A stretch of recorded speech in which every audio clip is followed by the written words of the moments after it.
that's what I say, because in that refining process, those tears will begin to flow. You'll feel like, Lord, I don't know, I'm at my wit's end.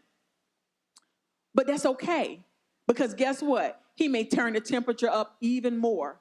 But then he will come and whisper, be not dismayed, for I am with you.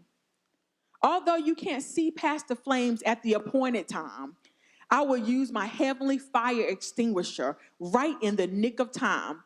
But you have to endure this hardness as a good soldier. Then all of a sudden there's a shift.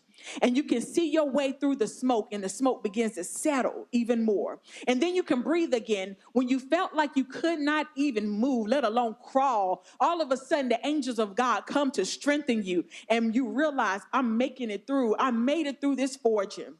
Paul, in 2 Corinthians 11, 23 through 29, was very acquainted with being forged in the fire.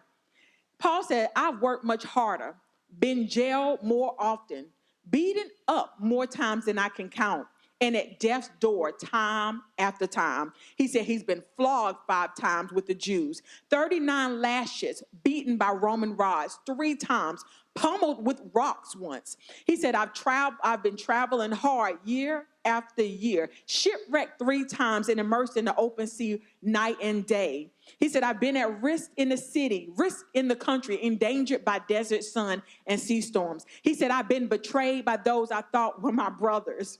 I've known drudgery, hard labor, many a long and lonely nights without sleep, many missed meals, blasted by cold, naked to the weather. And that's not the half of it, he said. When you throw in the daily pressures and anxieties of all the churches, because he was overseeing churches, when someone gets to the end of his rope, he said he feels the desperation in his bones. When someone is duped into sin, an angry fire burns in my gut. That's the Message version. It was just so visual for me when I read that about the pain that he endured. But then if you turn to the next chapter, Paul says in 2 Corinthians 12, 7 through 9, therefore, in order to keep me from being conceited, I was given a thorn in my flesh, a messenger of Satan to torment me.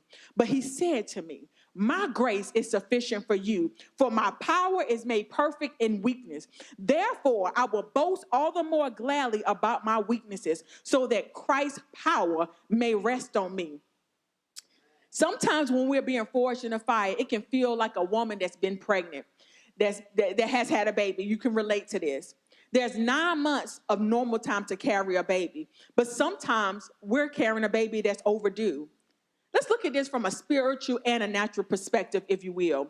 Some signs of a woman who's pregnant, the first sign sometimes can be a missed cycle, okay? There are seasons that we are to deliver the promise that we have been carrying, but we don't. We miss the season. And then that cycle, and the Lord showed me it like a hamster's wheel. That cycle, you're on that cycle on a hamster, just going around and around and around and around. You're going fast, but you're getting nowhere. Additional symptoms of pregnancy are nausea, vomiting, and fatigue. You can be in a test so long or being tried so hard that you begin to feel nauseous. You begin to feel tired.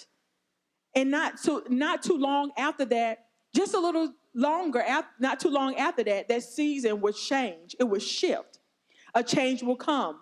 But before, there's other signs such as mood swings with different attitudes that we need adjusted. That's a part of pregnancy.